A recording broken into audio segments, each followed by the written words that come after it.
Just make sure Professor Yao is here. Probably not yet. Let me just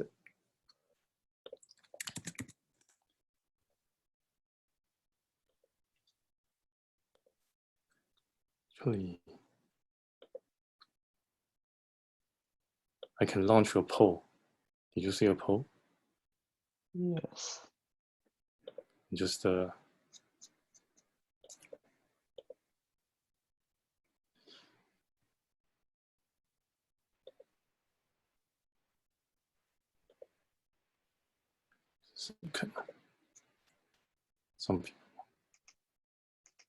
some professors are missing on the list. They are trying to join, so let me just send the last mini email. Okay.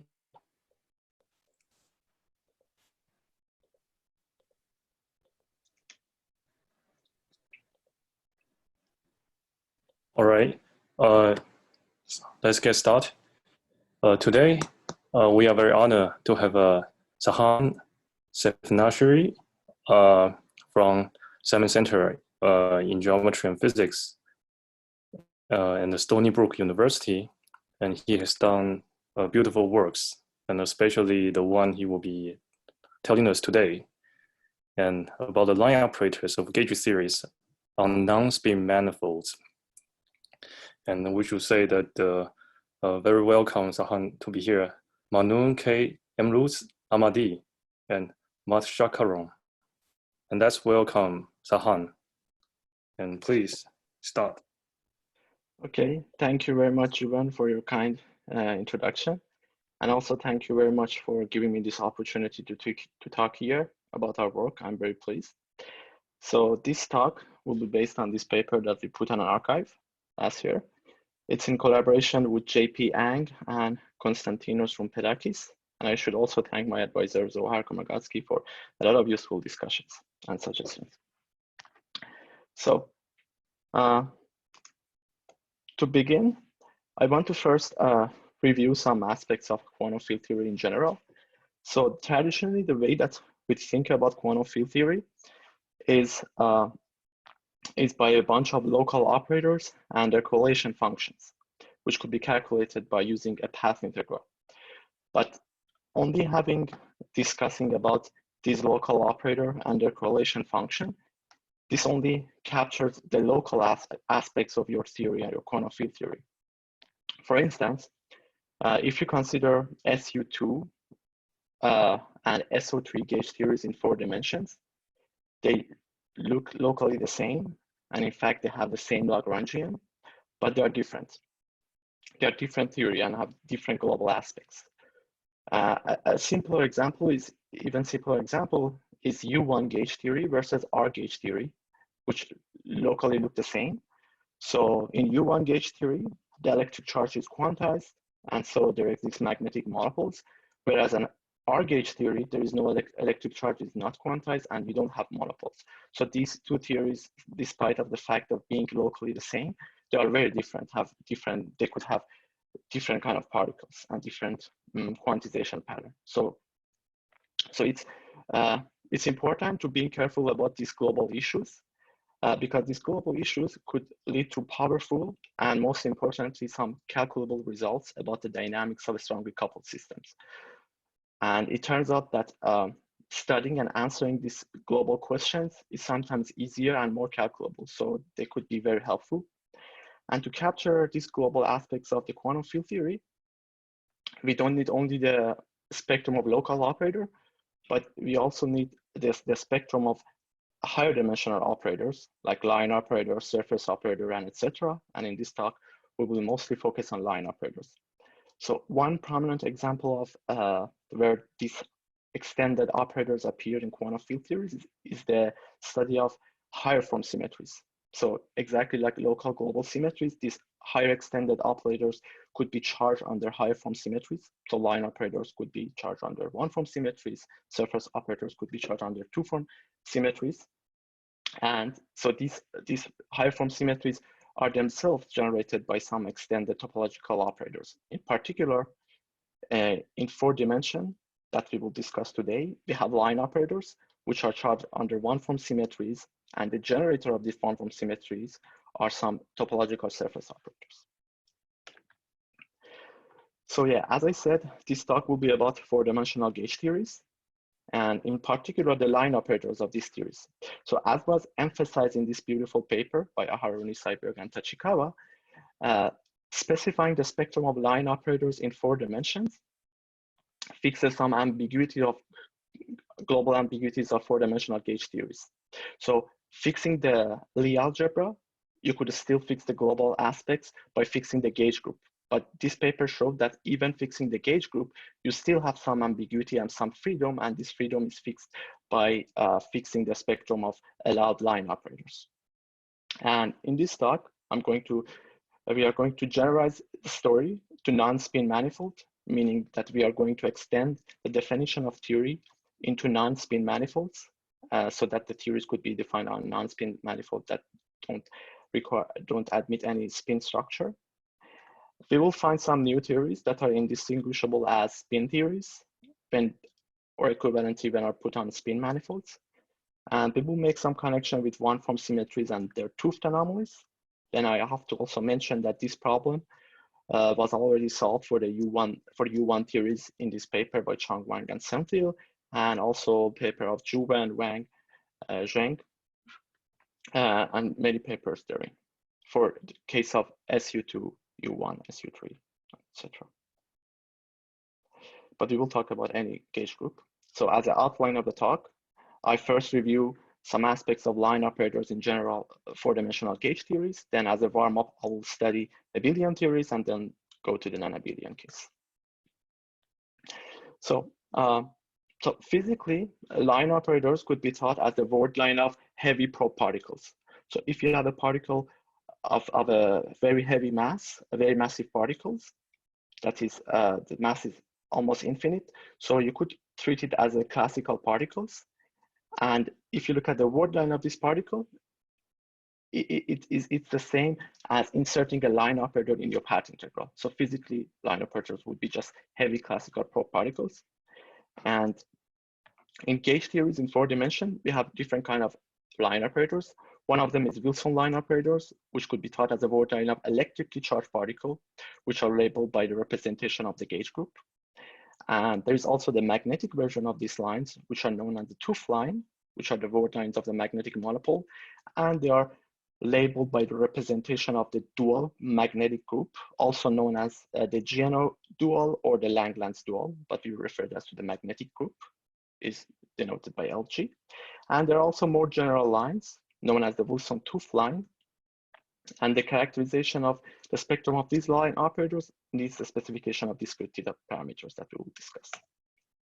So now, if we have a non-spin manifold, so generally the line operators, because physically can be treated just as heavy classical particles, to classify them, because they are just particles, they are labeled by irreducible representation of the symmetries of your group. So in particular, they could carry quantum numbers under the space-time symmetries. And so they are labeled by projective representations of the SO3 of rotation, which is just a little group of the Poincare symmetry, which is appropriate for massive particles, because massive particle representation are labeled by the representation of the SO3. So in particular, they are labeled by their spin. But in gauge theories, there exist dynamical gauge bosons of spin 1 that could partially screen the spin, mod 1.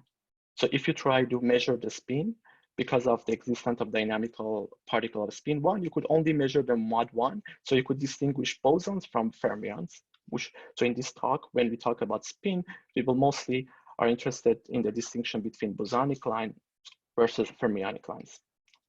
So in non-spin theories, there does not exist a chargeless fermionic lines, because defining chargeless fermions requires a spin structure. Is there any question?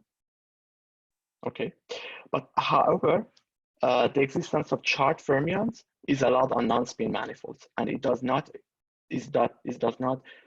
require a spin structure. It usually requires some weaker structures, such as spin C that we will discuss in length. For instance, in pure U1 gauge theories, it's a non-spin theory, but the dion is a fermion. We'll discuss this more.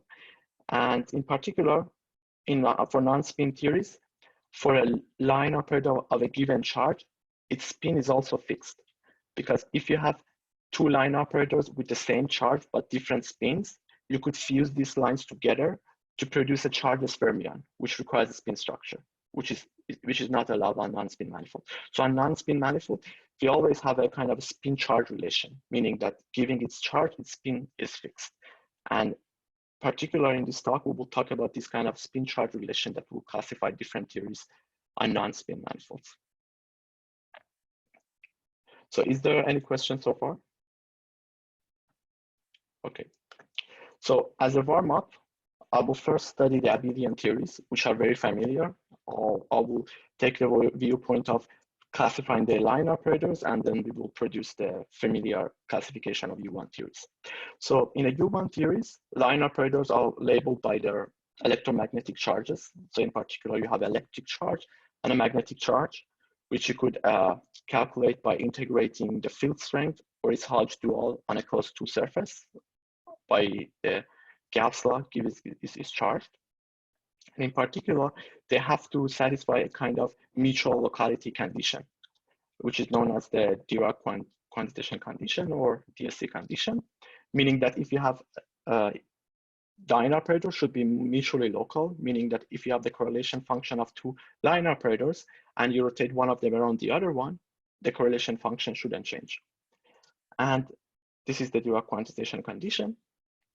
And the most general solution of this condition up to a rotation in the electromagnetic charge lattice can be written in this form, where n and m are integer. So a general line has this electric charge and this magnetic charge, which is equivalent to a Wilson line to the power of n times a Hooft line to the power of m, where the basic Wilson line has electric charge E and zero magnetic charge, and then the Hooft line has this magnetic charge and this electric charge. So this is first a prior, just a solution to the Dirac quantization condition, but with this choice of parametrization, we'll see that this is exactly described by Lagrangian of U1 theories, where E is the electric coupling and T is the theta parameters. And the shift of the electric charge of the monopole is the familiar Witten effect, that the electric charge should be changed by theta over 2 pi. I should also mention that one could also derive the Dirac quantization condition by requiring that in the presence of two dions, the angular momentum stored in the electromagnetic fields to be a half integer. So this gives a semi-classical way of deriving the Dirac quantization condition. So because of this angular momentum, that is, yes? There is some audience, maybe you have a suggestion, say this voice has a little break. Could it be maybe the way you wear this headphone? I'm not so sure. I think for me it's okay, but just maybe we can see whether the voice can be connected better, but basically it's fine. Yeah. Okay. So please go on. No problem. Okay, Thank sure. you. Okay. Thank you. Thank you. Okay. Okay. So maybe I'll try to speak a little bit slower. So I think it's fine. Maybe if you have an audio problem, I'm not talking to you, Sahand, but anyone in the audience has an audio problem, then they can, sometimes it helps to just refresh, just to leave and join again. Okay, good. So because of this angular momentum that is stored in the electromagnetic field, the bound state of two bosons could be actually a fermion. For instance, so for instance, in U1 theory, if you consider a bosonic Wilson line and a bosonic Hooft line, because they have this pairing here for these two is odd. So if you take their bound states, there is a half integer angular momentum stored into electromagnetic fields and makes a dion into a fermion. So it's already a surprise in the Abelian case for the spin of the line operators. And now if you want to consider this theory on non-spin manifold, we just basically have to label the Wilson and Hooft line with boson and fermion labels, and we get 4 different theories. So in 2 of them, the Wilson line is bosonic, and in the other 2, the Hooft line is fermionic. And I'm using this notation n comma ms to denote a Wilson line to the power of n, and s here defines the spin. So I call these first two theories U1 theories, and the second two theories spin C theories, which I will explain. So as I said, for defining chargeless fermions requires a spin structure. So spin structure is a lift of the SO4 frame bundle to a spin bundle, which allows to define spinor in this spinor bundle. And similarly, a spin C structure is a lift of the frame bundle to a spin 4 bundle. And this allows to defining fermions with odd U1 charge.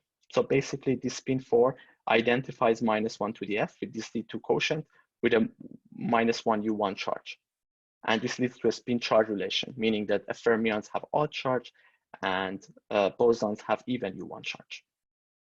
And in the path integral of this theory, one has to integrate over spin C connection instead of U1 connection. And these spin C connections satisfy this modified quantization condition, where here W2 is the second Stiefel-Whitney class of the manifold.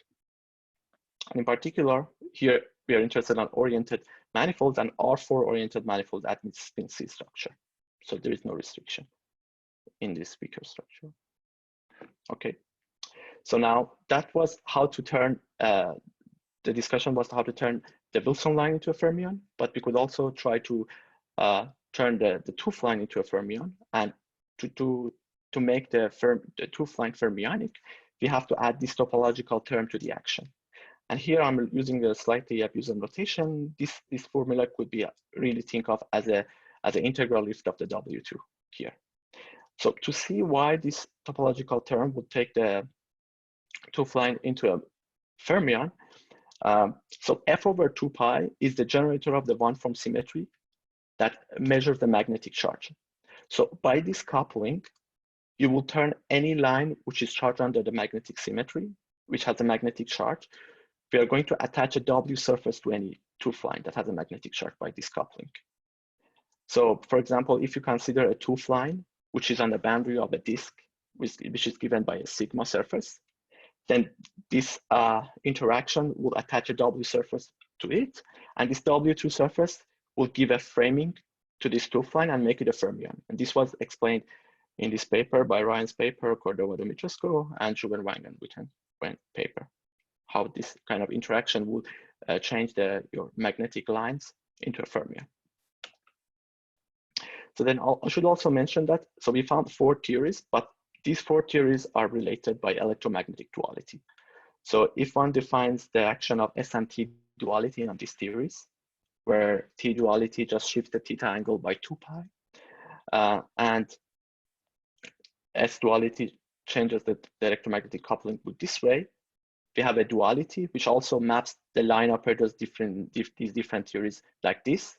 So in particular, the T duality will shift the electric charge by the magnetic charge, and S duality just changes the electric charge with the magnetic charges with this formula, and we'll find these 2 orbits. So we will see that these 3 theories are actually related by continuous deformation of are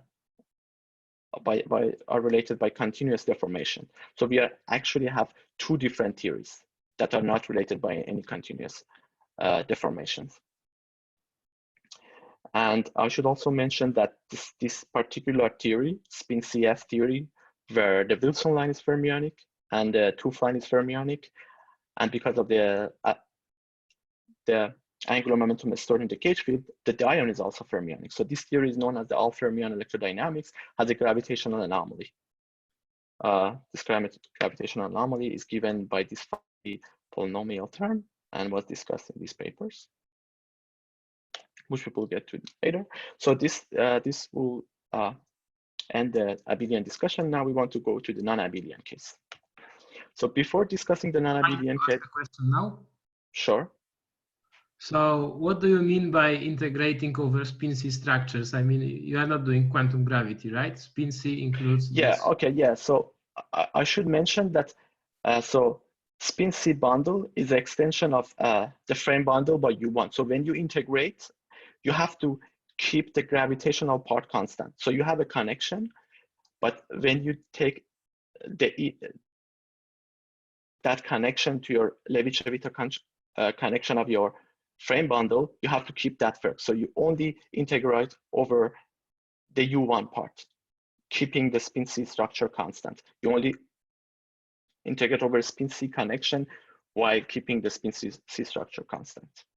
So we don't integrate over the gravitational background part.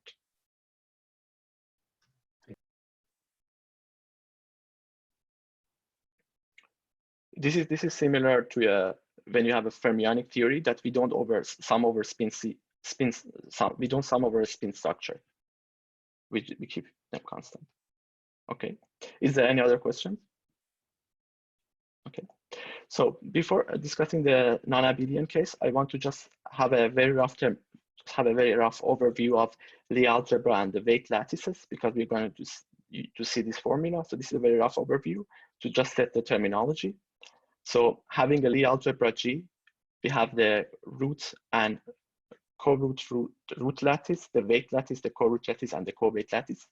So basically, the representation of representations of a Lie algebra G are labeled by weights in the weight lattice, and the representation of the magnetic group are labeled by co-weights that are living this co-weight lattice. And root lattice in particular is generated by the simple roots of the adjoint representations. And similarly, co-root lattice has the weights of the adjoint representation of the dual group. And furthermore, if we fix the gauge group to be G, its representations are labeled by these weights, which is known as the character lattice of G. And the representation of the magnetic group is fixed by this one. And so because representations are labeled by highest weight, but to see which weight is the highest weight, we have to fix a Weyl chamber, the action of the Weyl group, which is the residual gauge transformation. So actually representation are labeled by elements of the weight lattice modulo. Actually, they are fixed by the Weyl orbit of the weights. So you have to mod that by the Weyl group. And there is also a natural pairing between weight lattices and the co-weight lattices, which are summarized in this table. So in particular, this Cij is the Cartan matrix of the algebra, and the roots, so these mu i's are the fundamental weights, and they have this relation, this pairing. The roots have this pairing with general weights. This was just to set the terminology. So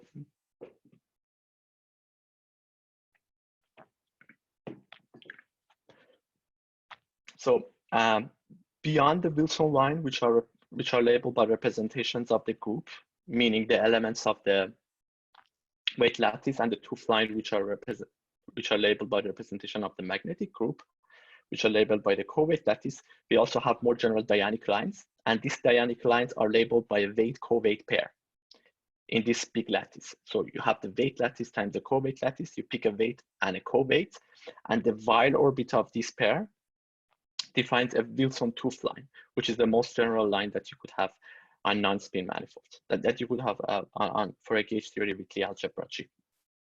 And again, these line operators have to satisfy a mutual locality condition. And this mutual locality condition is the generalized of the Dirac quantization, which is given by this formula. So you define the Dirac pairing of two weight vectors to be defined as this. And this is the natural pairing of the weight lattice with the co-weight lattice that I mentioned in the previous slides. And so to define a theory, we have to pick a maximal set of line operators that satisfy this mutual locality condition. In particular, because of this formula, so the roots and co-roots are always allowed by Dirac quantization, because the pairing of a root with any co-weight and the pairing of a co-root with any other weights is always an integer. So they always respect the Dirac quantization condition, and they are always present in your theory. A priori, physically, this could be explained because in gauge theories, we always have the gluons, which are in the adjoint representation labeled by the roots and co-roots. And so this could be thought as the word lines of the gluons. So roots and co-roots will always exist. And because these roots and co-roots always exist, so a choice of a maximal allowed lines, which is given by a sublattice in the weight times the co-weight lattice is equivalent to a choice of maximal Lagrangian subgroup in this smaller group. So if you, because roots are always present, you could just quotient by the root lattice and a co-root lattice to get this very, very simple group. And you could just, for the sake of just classifying the set of allowed lines, you could consider maximal Lagrangian subgroup in here, where Z is the center of the simply connected group here. So for example, for SUN, the center is Zn, so you have Zn times Zn. So you have to just, there are n squared non-trivial lines, you have to just deal with that and study them. In particular, this smaller lattice characterizes the one-form symmetry charges of your theory. For example, if you consider plain G-gauge theory, meaning a G-gauge theory without any topological terms, its charge lattice is characterized by the center times the fundamental group of your the group manifold. And this is because in a G-gauge theory, the electric one-form symmetry is given by the center. So this is the group of electric one-form symmetry charges. And you could also have magnetic monopoles, and their magnetic charges are labeled by the pi1 of the group, which are the magnetic charges. So you have the electric one-form symmetry charges and the magnetic one-form symmetry charges. However, to label the lines with their spin, one has to label the elements of L tilde. One has to look at this bigger graph instead of L. Because as we will see, that there could be two lines which they map to the same element in L, meaning they have the same one-form symmetry charges, but they could have different spin. So our proposal for classifying. Excuse me. Yes. Yes, previous slide. Previous slide, yes. So there's, for instance, there's the first equality in that line. You write a z hat of G. Mm-hmm. Is that z hat of G or z hat of G tilde? Okay, so I should say in plain G gauge theory.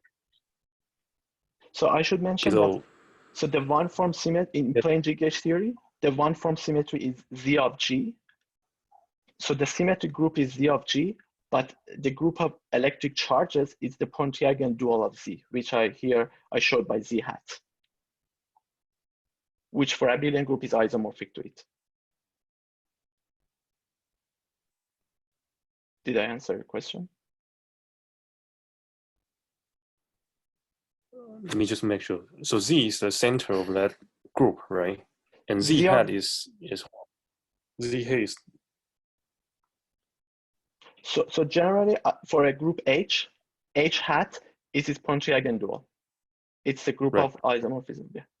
So Z hat of G is ZG hat. Oh, okay. I see. Okay. Yeah. So this is basically the group of the charges, but the group itself is Z of G. Okay. Okay. Okay. Thank you. So you mean a Z of the hat of a Z of G, the Pontryagin dual Z of G. That is correct. Yes. Okay. Okay. Thank you. Thank you.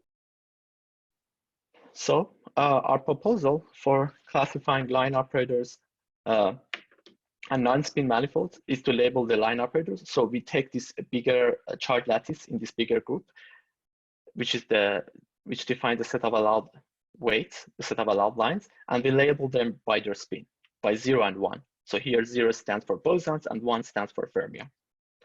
And but they have to satisfy two consistency conditions. So the first one is that because gluons are bosons and dual gluons are bosons, so we require that a weight and a co-weight pair of a pure root and a pure co-root be a boson. So if alpha is a root and has a 0 magnetic charge, we require this line to be bosonic. And again, if a line is a pure co-root, meaning the electric charge is 0, but here this is a co-root, we require this also to be a boson. We think of this as a word line of a gluon, and we think of this as a word line of a dual gluon, whatever it is. So this is our first condition. The second condition is a kind of a fusion rule for the spin. So we require that if we have two allowed lines with a weight vector W and weight vector W prime, we require that there exists first there exists a line with weight W plus W prime and a spin is given by these three terms, which is the spin of the line W plus the spin of line W prime. And we interpret this last term as a contribution from the angular momentum stored in the gauge field. And this is the Dirac pairing that we defined the previous slide that we use to calculate the Dirac quantization condition, the Munch-Lucas condition. So in particular, this is always an integer, but it could be an half integer, could be an even integer or odd integer, and it could change the spin of this line.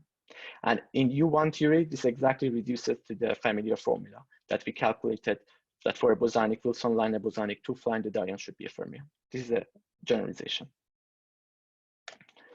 So with this proposal, we want to study the SUN theories. So just to set the notation, we will denote a basic Wilson and Hooft line in SUN theories, which have this kind of weights. So mu n-1 is just the anti-fundamental representation of SUN, and mu1 check is a fundamental representation of the magnetic group. And the reason for this particular choice of weights is just they have the minimal pairing, which makes the calculation easier. But any generators of the weight lattice works, of the center symmetries works in this parameterization. So then we use this notation that n comma m is this one. And then for two dionic lines of this form, we have this Dirac pairing that we could use to calculate the kind of fusion rule that we discussed and the Dirac quantization condition. And I should say that knowing the spin of the lines of this form is enough to determine the spin of any other lines. Because with these lines, we could generate L, and moreover, we could add roots and co-roots to this kind of lines to generate all different lines. And because we know that the roots and co-roots are bosonic, and we have a fusion rule that how the spin of the sum of two lines works. So by just adding roots and co-roots, we could calculate the spin of all the lines. So it's only enough to focus on this particular kind of lines that have this kind of form. So first I'll review the SUN theories on spin manifolds. So to determine the allowed set of lines on a SUN theory, we have to first fix the gauge group. So the gauge group could be SUN mod ZK, where ZK is a subgroup of the Zn center of SUN. And then we also have to, so fixing the gauge group to be this, then it will restrict the set of Wilson line so that its electric charge is a multiple of K. And the magnetic charge could be 0, K prime, where K prime is equals to N. And further, we could add a topological term, and this will make the electric charge of a Hooft line to be Q, K prime, where Q is from 1 to K. And so all in all, we get all different SUN theories that are labeled by this notation. So we have the gauge group, Q, where Q labels the electric charge of the Hooft line. So the basic Wilson line has this kind of charges, and the Hooft line has this kind of charges. So these are all different SUN theories on spin manifold described in this beautiful paper. And now we want to generalize on non-spin manifold. So to generalize on non-spin manifold, we just basically have to label these generating line operators with their spin. So there are 4 choices here for each of the theories in the previous page. So we could have SUN mod ZK. And so this extra label S labels the spin of the Hooft line. And the Wilson line could be bosonic or fermionic. And similar to the U1 story, for turning the Wilson line to a fermion, we have to change the gauge group from SUN mod ZK to a spin SUN mod ZK. But however, there are some consistency conditions, and not all of them are allowed. For example, to be able to define a spin SUN mod ZK structure, the center of this group should have a Z2 factor. And it means that this K prime in particular should be even. So this is one consistency condition. And other consistency condition could be also derived by fusing this line and using that the pure root and a pure co-root should be a bosonic. So in particular, we find these kind of theories. And again, not all of these theories are related, because some of them are related by shifting the theta angle by 2 pi. And we call this T duality. So T duality relates some of these theories together. Excuse me. Yes. So there are some little noise break. I wonder would you like to try to maybe unplug the earphone and then replug in again? See what this will help. Okay, maybe I think it's on your side because I don't have any problem. Oh, really? Oh, I see. But there are some audience complaint though, so maybe my side. Okay, I see. No problem. Thank you. And then I shouldn't interrupt. Sorry about that. Oh, it's fine. It's also good time for question if anyone has question from the audience. Anyway, all right. Okay. There's another person complained to me, so I saw this is a. If I may, first of all, I don't have a problem with the audio. But second, what do you mean by T-duality here? Do you mean a transformation or a duality? Okay, by T-duality, I mean that if we shift the theta angle by 2 pi, it could be compensated by shifting equivalent discrete topological theta term. So shifting a theta angle by 2 pi is equivalent to shifting another topological discrete theta term. That's not a duality, it's just describing the same theory. It's obviously the same Lagrangian. Yeah. One could say that this is like a triviality, just the identification. Yeah, so these theories are just the same, equal, identified. Okay, maybe I shouldn't call them T-duality. And so using this T-duality. Wait, can I ask a question? Yes. Maybe to Naji, like what would distinguish a duality from this? You want some kind of more non-trivial change of the variables? Is there some invariant way of saying it? Yeah, I would say that every like change of variables on the classical Lagrangian should not be qualified as a duality. I also don't like the terminology T-duality. First of all, there's a question of terminology. T-duality is already reserved to R goes to 1 over R. It is true that this transformation is an element of SL2Z is also characterized by T, but not to be confused with what's normally called T-duality. The second thing, I would say that everything that you just change the names of the letters that you use in the Lagrangian, in the classical Lagrangian, does not qualify as a duality. If you write your Lagrangian with phi, and I write the same Lagrangian and call it chi, I wouldn't call it a duality. Does this answer your question, Ryan? Yeah, I agree with you. I just find it confusing, so it was good to hear your point of view. Okay, thank you for the questions. Yeah, the reason for this terminology was just the analogy with the U1 theories, where in U1 theories we have S and T duality, but yeah, I agree with what you say, and thank you. Okay, so with this kind of identification, so some of these theories are identified, meaning shifting theta by 2 pi is equivalent to shifting this by this, and this is also given by this map, meaning that if you have these line operators in your theory, you should also have these line operators in your theory. And I should also mention that this factor of n is important on non-spin manifold, where on spin manifold, because we only care about the one from symmetry charges, we could just ignore this factor of n here. Okay, so giving this general framework, I want to just give some very concrete examples of first SU2. For SU2 theories, because the center symmetry is Z2, so we have Z2 times Z2s, and we have only 3 non-trivial lines, which are mutually non-local. So we could have 3 different theories, and each of them has only one of these theories, SU2, SO3. And in particular, so we have 2 SO3 theories. And in particular, these 2 SO3 theories are related by the theta angle. So shifting theta by 2 pi can be compensated by shifting this discrete theta term here. So we actually have 2 kind of classes of theories that are not related by continuous deformation. And a non-spin manifold, so we could label each of these generating lines with a boson and fermion, and we get these 6 different theories. And again, we see that the SO3 theories are related by T-duality, are related by shifting theta angle by 2 pi. So in particular, in SU2, the theta angle is 2 pi periodic, but in SO3 is 4 pi periodic because of this extra label here.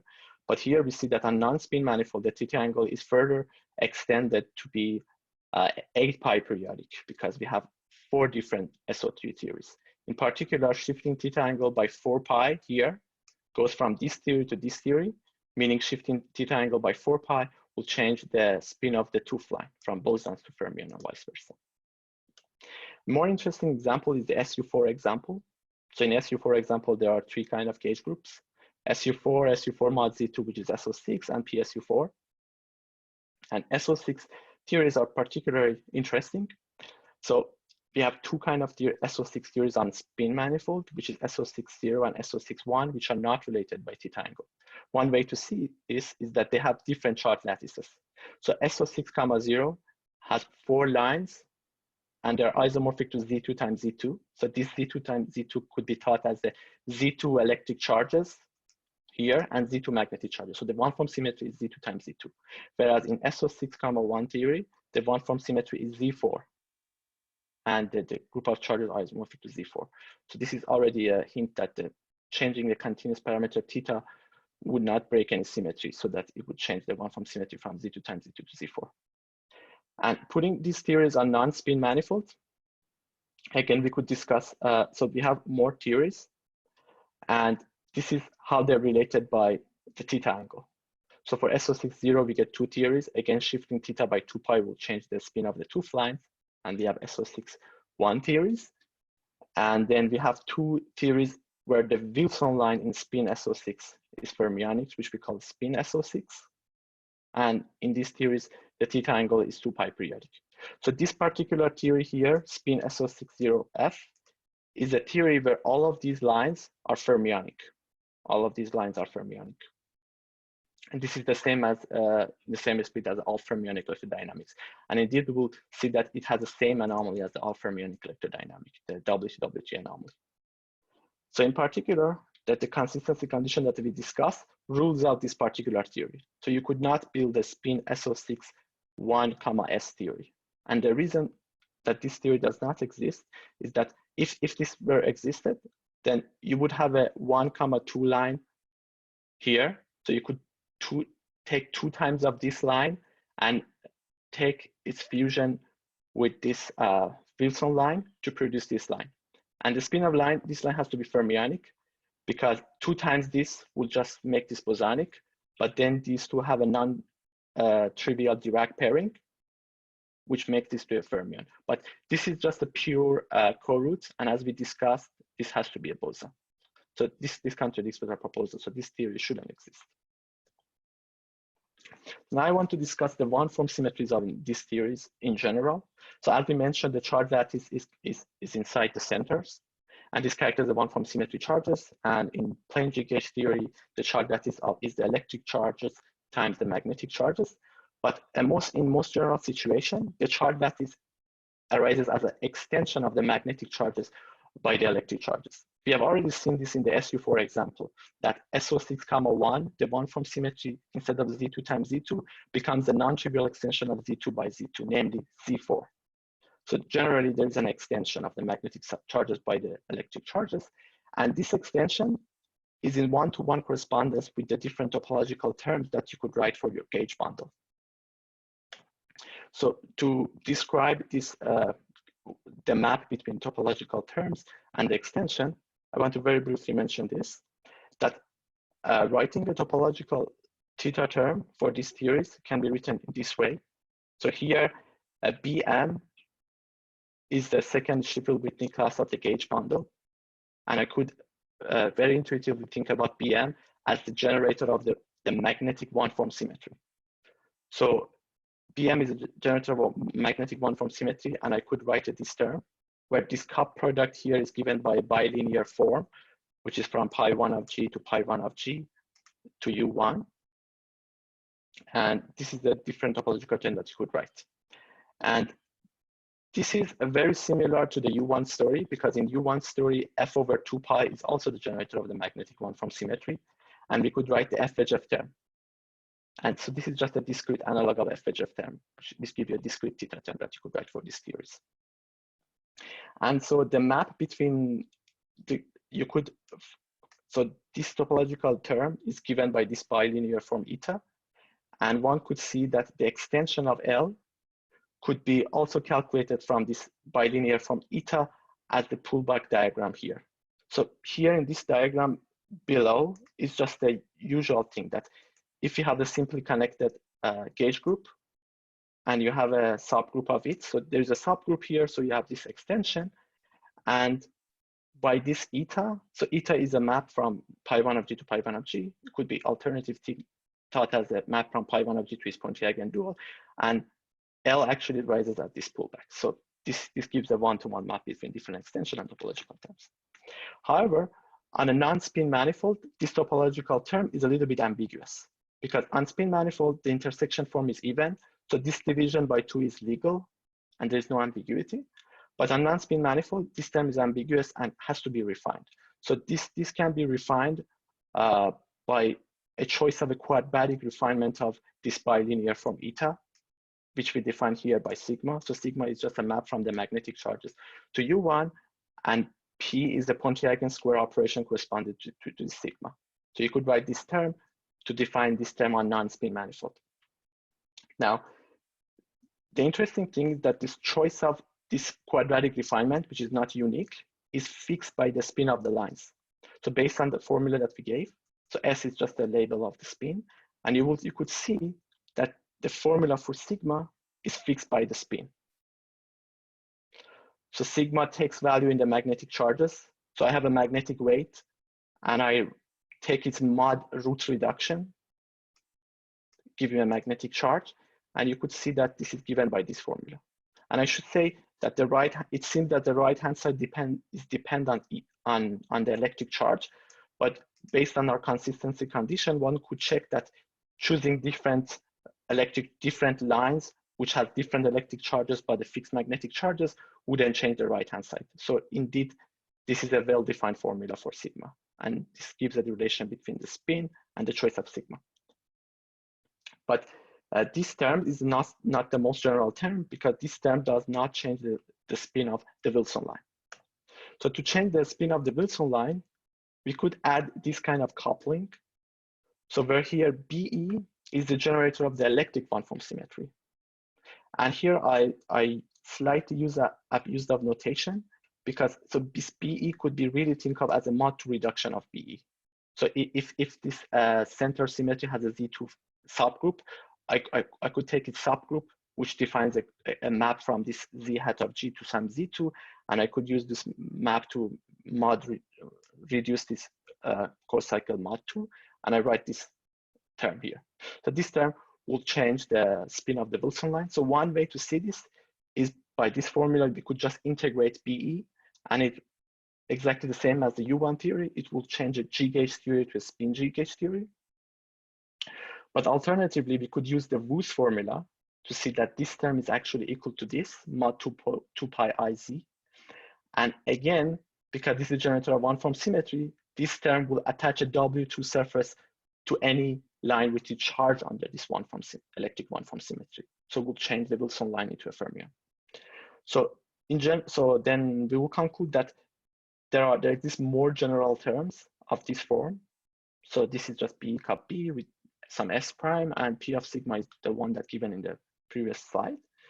So we could write this more compactly as this kind of topological term, where here B is a compactified notation for both BE and BM. So B is the generator of the total one-form symmetry, and sigma tilde is a quadratic function from the total one-form symmetry charges to U1.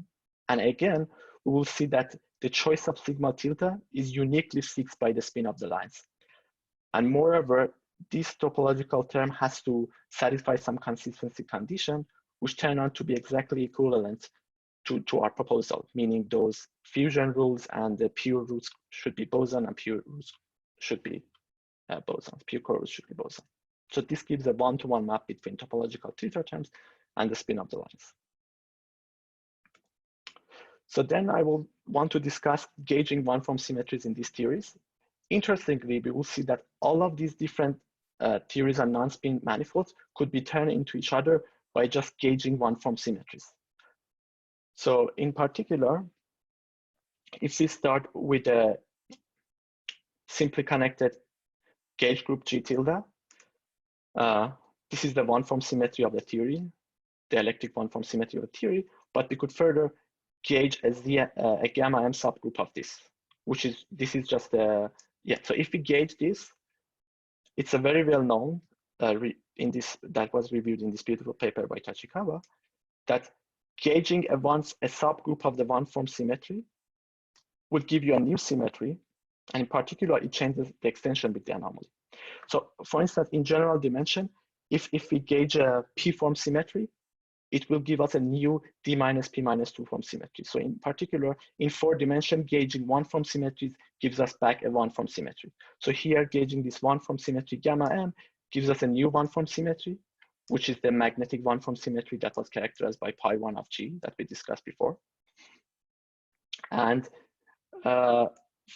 moreover, the extension class is exchanged by the anomaly.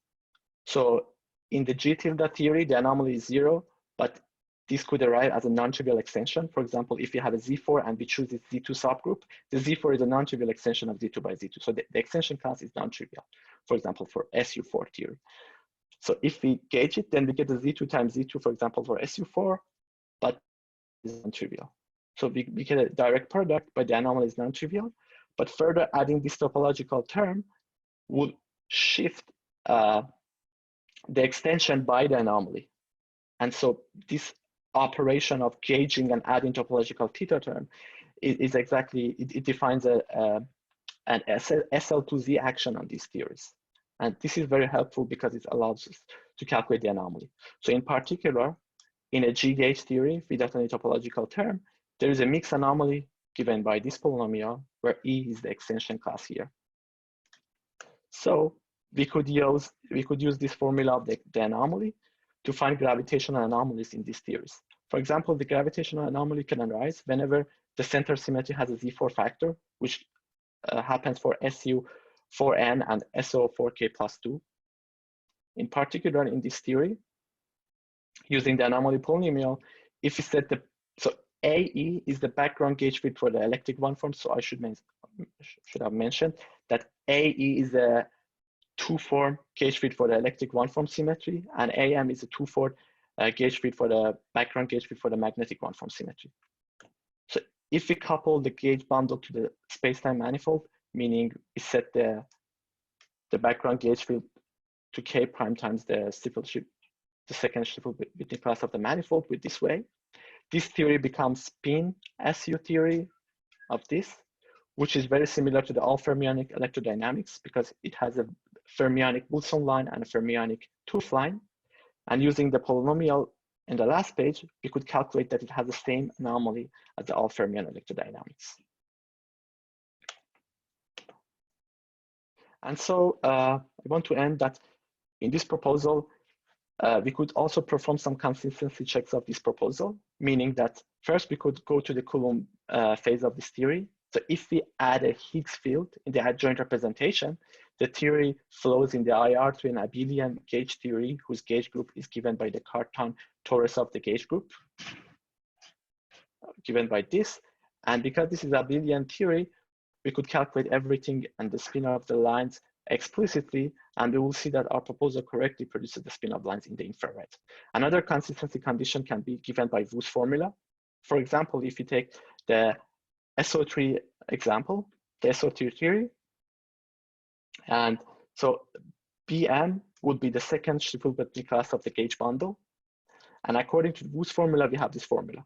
So in one side, so we could try to add the difference of this coupling to our theories. So adding this coupling, yeah, so this coupling is equal to this. So adding this coupling will shift the topology, this label Q by 2. Whereas adding this coupling, as we mentioned before, would change the spin of the tooth line. So this defines a duality or just the identification of two different theories, this Wu formula. Maybe I shouldn't call it duality.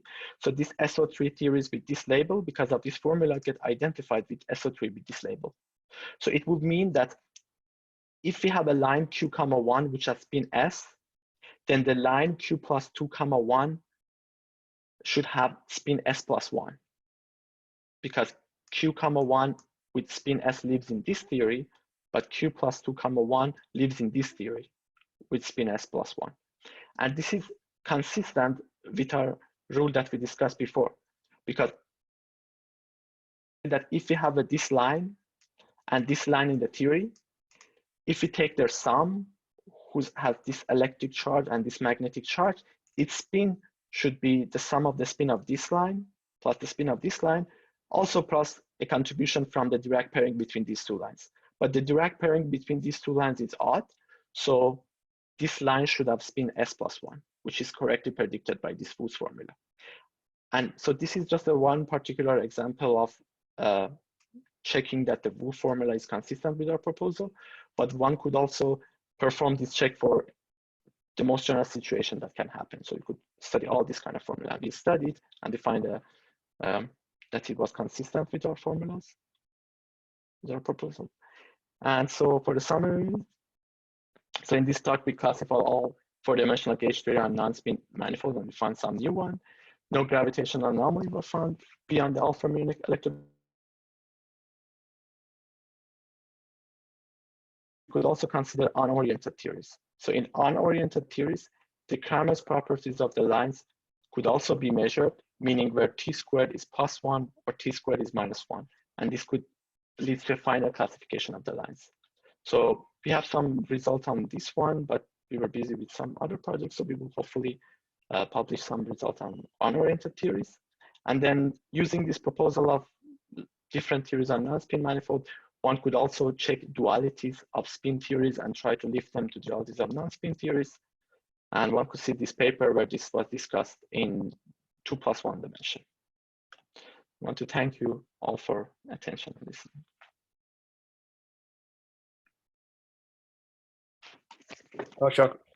Mahashakaran, Sahand.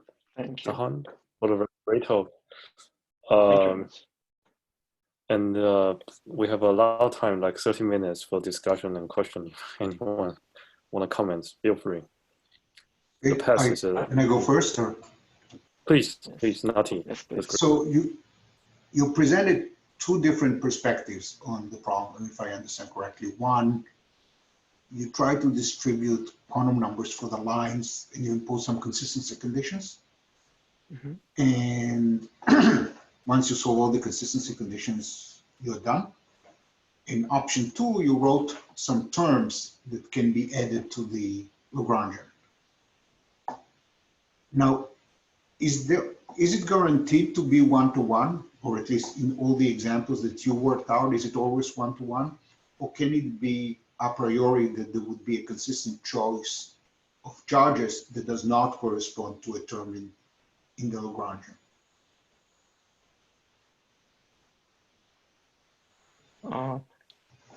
You're talking about, for example, this particular formula between the non-spin theories. So sigma tilde correspond to a choice of. I'm not that specific. I can ask my question already without spin. So even on spin manifolds, you put some restrictions and multifusion, etc., and locality, etc., and you found the complete list of solutions. Then you could also ask, what are the allowed terms we can add to the Lagrangian? So we change the gauge group as we want, and then we can also add terms to the Lagrangian. Is it a priori guaranteed that these two procedures give the same answers? Or could it be that there are distinct solutions for the quantum numbers of lines that cannot be described by another term in the Lagrangian? Okay, so I think a priori, if we have two different theories with two different set of lines, they should correspond to different topological terms. But then you could ask, could be that there exist two different topological terms which are not distinguished by the choice of different line operators, meaning that there are two different theories with different topological terms which have the same set of line operators. So we could not answer this question a priori, but from the examples of SUN of gauge theories with simple Lie groups, it happens in all these cases. It turns out that there is a one-to-one map between fixing the choices of line operators and topological theta terms that you could write. I didn't understand the first comment you made. You said that if the theories are distinct, then there must be a term? Yes, that distinguished. Why is it obvious? That they should be distinguished by a term. I mean, something has to be different. I mean, just a simple thing that if two theories are I different. agree with the intuition, but I just don't see why it has to be true. I mean, there should be some hint. Or it's either that the gauge group is different in the path integral with sum over different things. So by a term, I mean something that just distinguish these two theories. And I'm saying that there could be two different theories. Maybe they are not distinguished by a term, just a topological term, but there could be that there are two different theories, but they have the same set of line operators. But among the theories that we found, we didn't find such an example. And if it happens that we find a one-to-one map.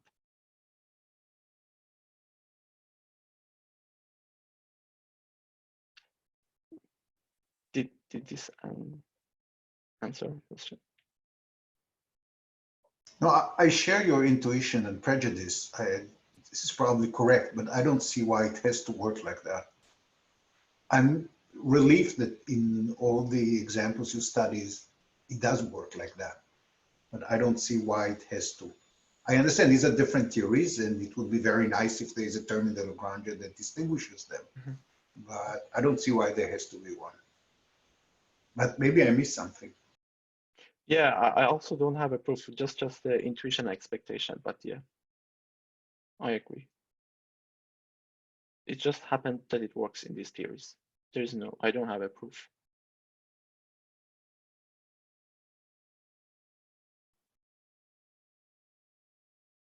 Thank you.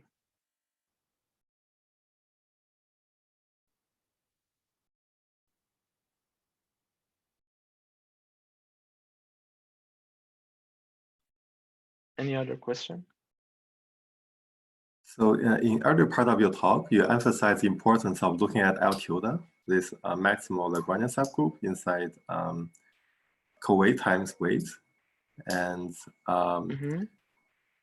and you mentioned that it's better than looking at L. So can you give any example where like you have different L tilde but correspond to the same L? Is that what you mean, or you mean something else? What I mean is that you could not consistently label the lines in L with spin. So it could be that there exist two different lines in L tilde, which have the same charges, meaning that they map to the same element in L, but they have different spin. For instance, it could already happen, I guess, already at SO3 level, for SO3 theories, that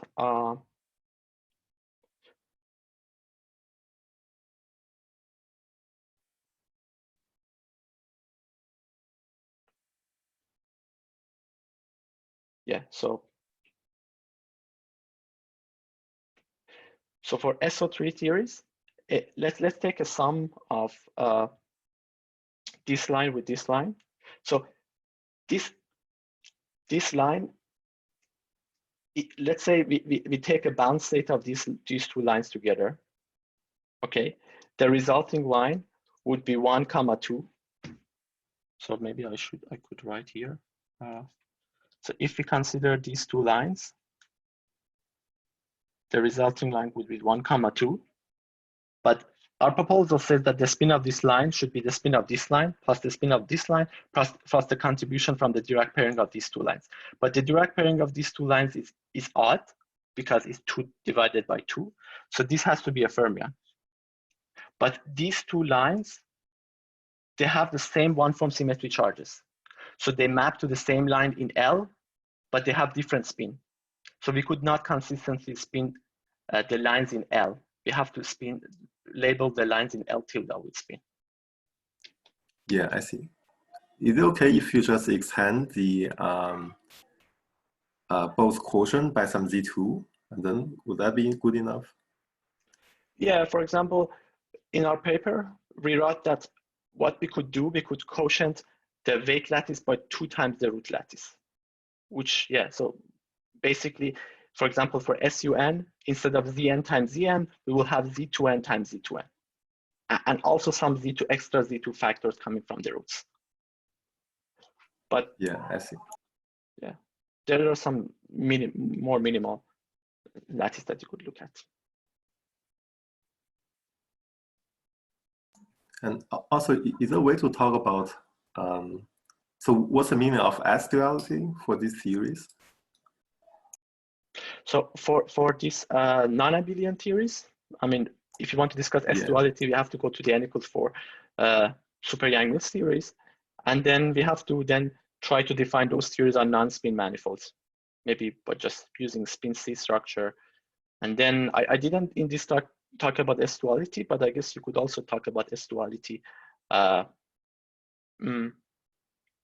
if you consider n=4 and define them on non-spin manifolds. And then there is also an orbit, and this map basically works the same way as the U1 theory. I see. So how in your paper, the n=4 theory on the non-spin manifold? Yeah, maybe with some topological twist. But then it's not a unitary standard quantum field theory. Yeah. Yeah, so yeah, one has to be careful, yes. Just, yeah, that would be just a framework to just see how this line acts, but it would be not a canonical theory.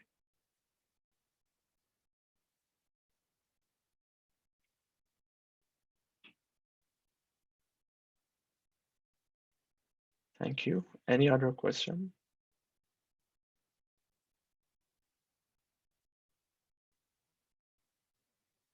I do have a comment. It looks, the way I look at this problem is somehow maybe different from yours, and perhaps also related to what Nati comment. Although I think the way I look at this problem is different.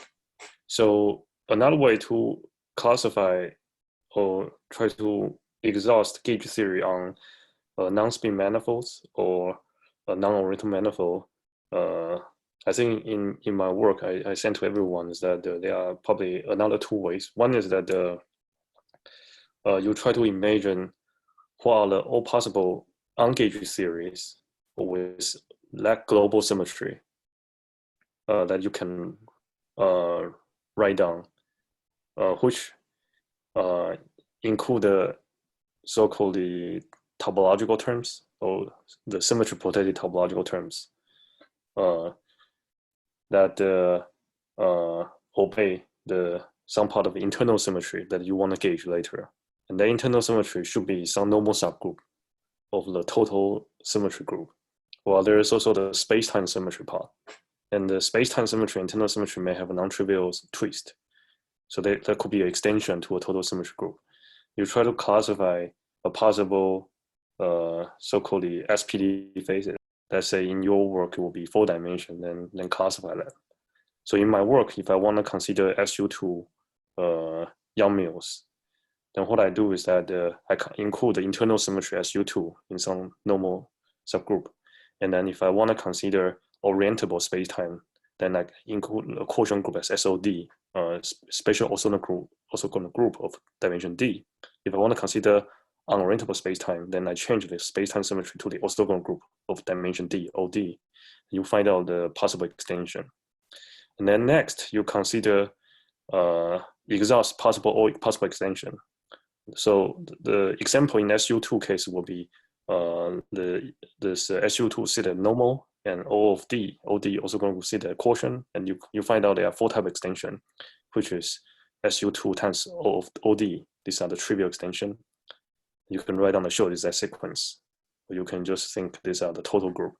And there's three more others. The 3 other cases will be pin plus times SU2 mod Z2, a mod of the common Z2, and pin minus times SU2 mod Z2. And there's also E of D, which is like a Cramer's doublet, but Bolzani type, E of D times SU2 mod Z2. So these are the 4 possible cases of the SPT that obey the space-time and internal symmetry group of those class that you want to classify. And if you are able to do that, the next stage will be try to couple this to some SU2, the usual Yang-Mills term, and engage the SU2 part. And in that way, I think it's possible to, in my opinion, is that I don't have a proof either, but is that you could use this method to exhaust all the possible gauge theories of the SU2 gauge group and on the required space-time structure you want.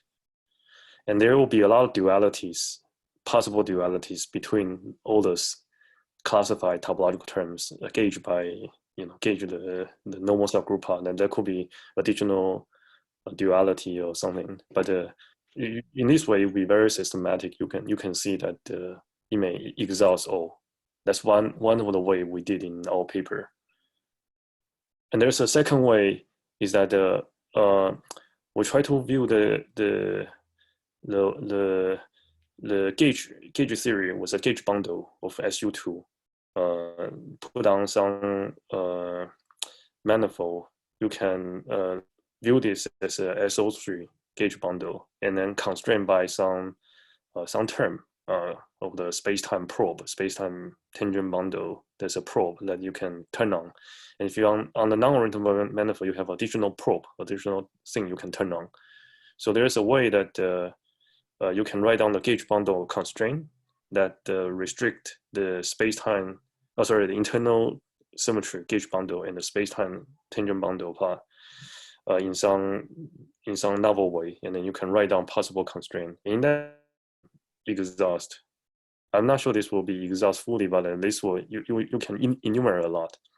In the terminology of what I think Boxian and Sahand introduced very nice is kind of just the symmetry fractionalization, but in the Lorentz symmetry sense. So these are a way I look at the problem. Somehow not quite the same, but perhaps the result may be related to the same. Yeah, I provide two way I view at this problem. Yeah, thank you very much. Yeah, exactly as you said. For example, in the first approach that you said, I guess that's the systematic way to approach this problem, meaning that we first classify different extension of the SO firm bundle by the gauge group, and then we also find a cobordism invariant as you find it.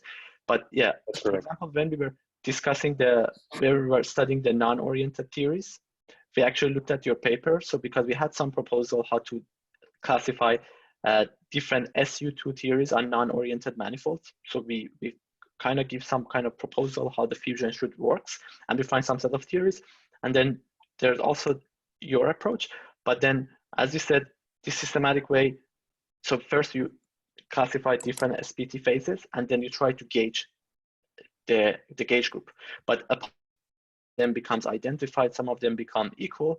And I guess at least for the case of SU2, we find a consistency between our proposal of spinning the lines with the Cramer's behavior on unoriented manifolds and the SU2 invariants that you find. But yeah, for higher groups like SU3, SU4, although this is systematic way, because I'm not familiar, I don't know how this systematic works in practice, if we could calculate all of it. But I think that's more systematic way.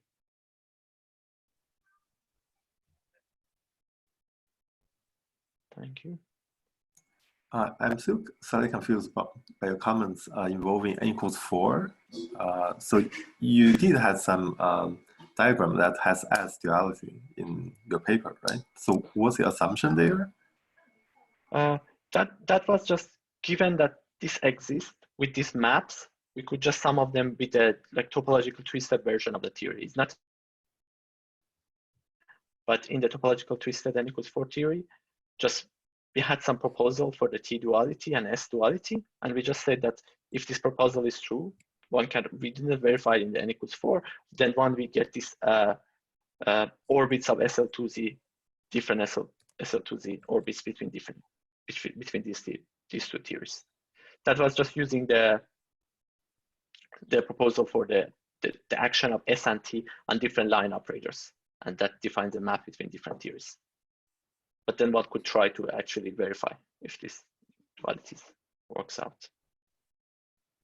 Yeah, I see.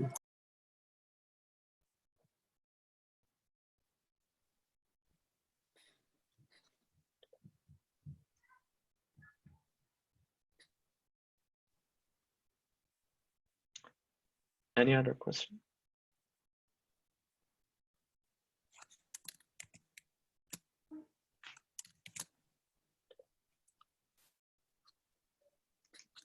Please feel free. naive questions, so welcome.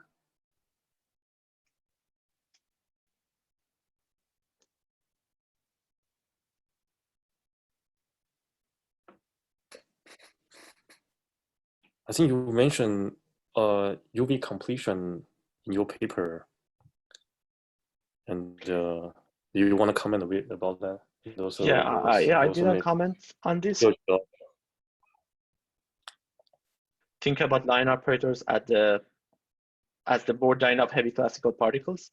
So physically, a more direct way of seeing this analogy would be to UV complete every line operators, meaning so that if you have a Wilson line, you could just couple theory with a charge particle in that particular representation and give it heavy mass. And when you set the mass to be very, very large, then the Bohr line of that particle exactly becomes that Wilson line.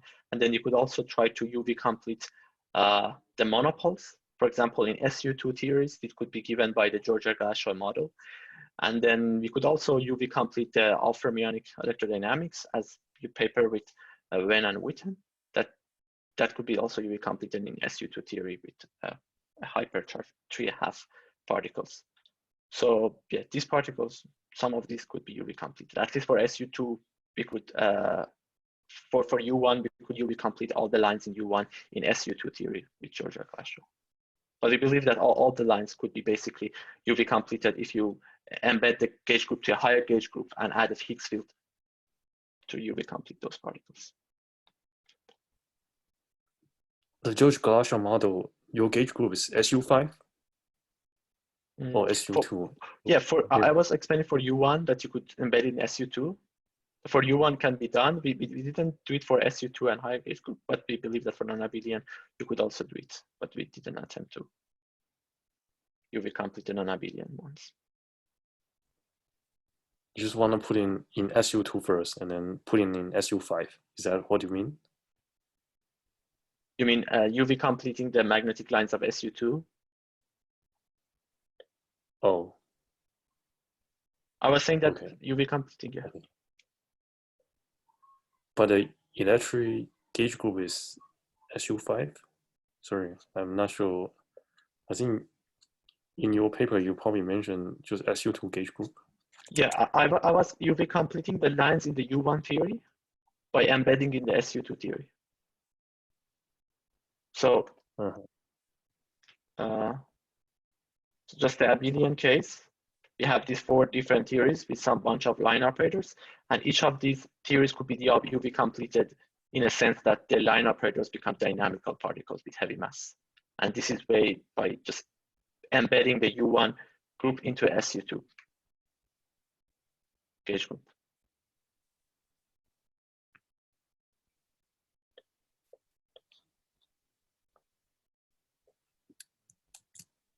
This may be very naive, but I think in your paper you write George-Glashow model is an SU2 gauge theory with scalar Higgs fields in the joint representations. But why isn't the gauge group SU5? Maybe it's a different model. SU2, right, yeah. You're right, SU2, but I saw SU5. Maybe we are looking at a different model. Yeah, why SU5? A gauge group. Julian, there are different Georgia-Glashow models. Yeah, that's why I thought. This SO3 was the precursor of the standard model. Your Georgia-Glashow is a grand unified theory, okay? Same people, sorry. Yeah, I see. Okay, thank you. Since I'm talking, can I ask a very naive question? Of course. Sorry about that. So my familiarity with non-spin manifolds is very, very limited. Is there an example where you can have a Hamiltonian formulation? What could be the simple example of that? I have an answer. Okay, please. I think I explained to you maybe 1 year ago when we met at this meeting in May. What's that? Is this beyond standard model? What's that meeting in series? Right, it was a lattice. It was a lattice meeting of all things. Yes. So the way to view all this model in those things on realize a non-spin manifold on a lattice wasn't that try to put the lattice Hamiltonian on non-spin manifold. That's not a way to do this. You can still put it on flat space-time. It's no problem. But the thing is that you need to engineer something deep in the UV on a lattice scale, so that the line operators that as a gauge field, the connection, and you have holonomies, the gauge field, the line operator has all the quantum number that Sahand described in a way such that in a deep UV, this line need to end on some heavy objects. That object has those quantum number. I see. So and the way to think about this is that you just construct lattice model. At the best in condensed matter language will be local on-site Hilbert space, which is not quite the way lattice gauge theory people they do. They use non-on-site, non-tensor product Hilbert space. But either way, as long as you have some gauge field such that the gauge field may be able to end at high energy cost on some massive object, and then you check the massive object quantum number is exactly the Bolzani Fermionic statistics that we described, and also if there are time reversal property, then if that time reversal also match, then that will be the way you do on the deep UV on the lattice. And then once you try to run a simulation and you try to solve the IR, and then those IR solution will be the gauge theory, what Sahand is talking about. I see. Yeah, so you don't, so that's a very important thing. I mean, certainly, I'm not sure I have a proof, but the thing is that we try to probe a gauge theory partition functions on curve and exotic manifolds, but you don't need to detect gauge theory on those exotic manifolds in order to say they exist. You can just do this on a flat space-time. The way to do this, either you can probe them by defects, or you look at the very high energy, the massive objects. It could be, lattice scale, which means Planck scale, or some higher energy scale. The quantum number can be many, because again, one of the view I mentioned in our paper was you can view this from SPD point of view. Then the question there will be, what will be the global symmetry or quantum number of those objects? And there are so many quantum number you can assign. So in principle, there should be many ways to engineer at the deep UV and on the lattice. You can imagine there are some bosons or fermions, which is even non-relativistic in the condensed matter sense. They are just some creation and annihilation operators, not QFT operator, just non-relativistic, like two-dimensional Bolzani operator or two-dimensional Fermionic operators. And then you try to assign time reversal or statistic quantum number to them, and then try to make the gauge field end on them. And then you simulate this. And these are the UV Hamiltonian you write down. At IR, you will flow to the gauge theory. It could potentially flow to the gauge theory you want at IR on flat space-time. Okay, thank you, Joe. And I asked you for references. Yeah. Thank you. Yeah, that's how way. I think maybe other people like Ryan, I don't know whether agree, but I think condensed matter people, they probably think this way. Yeah.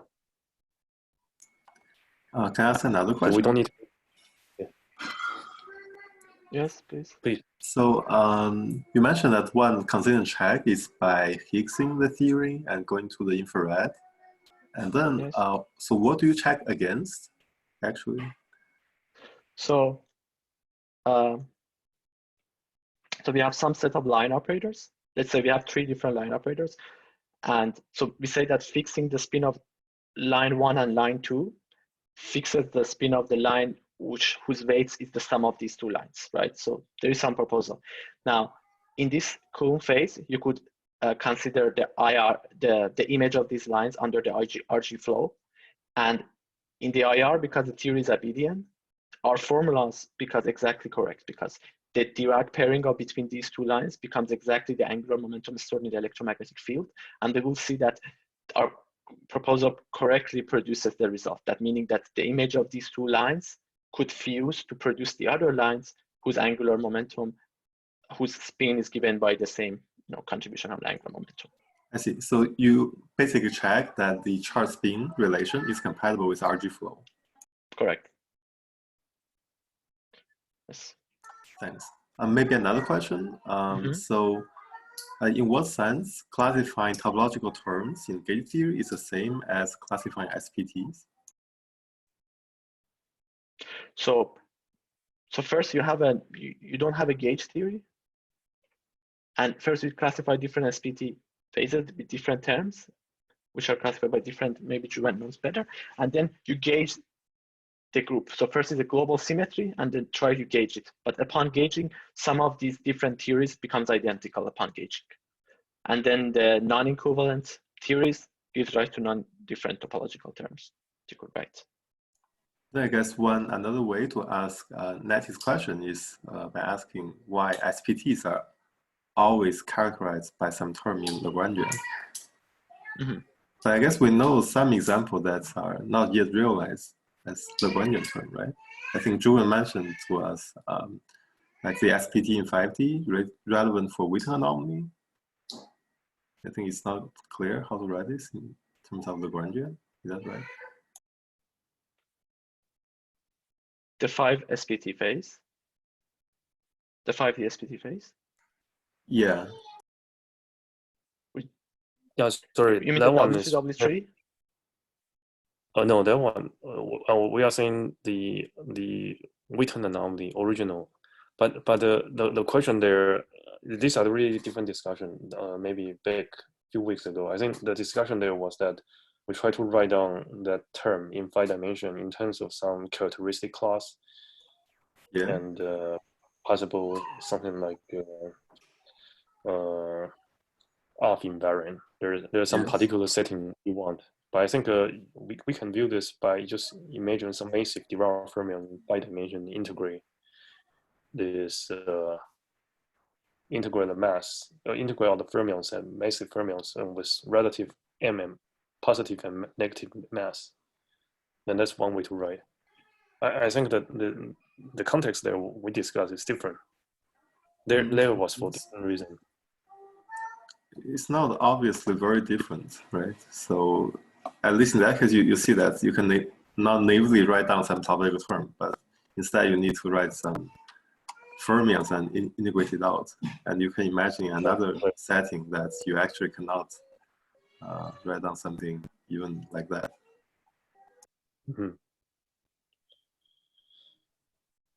Yeah. Well, yes. So the point I think that we'll try to make is that how do we know we can write down sensible terms that you can perform the gauging? Suppose you have a way to write down topological term in the sense of the SPT class and from cobordism group, but how do we know we can really do the gauging by coupled to some, let's say, SU2 Yang-Mills or U1 gauge theory? I don't know. I don't know generally whether it always works. But.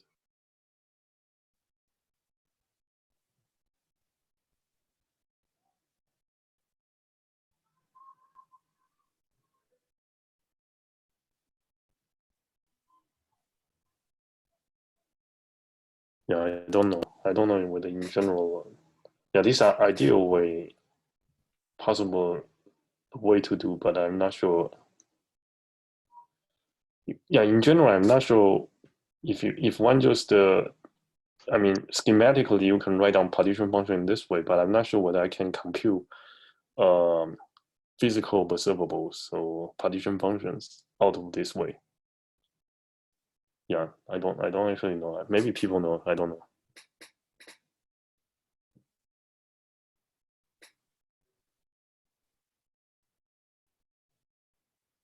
Any more questions?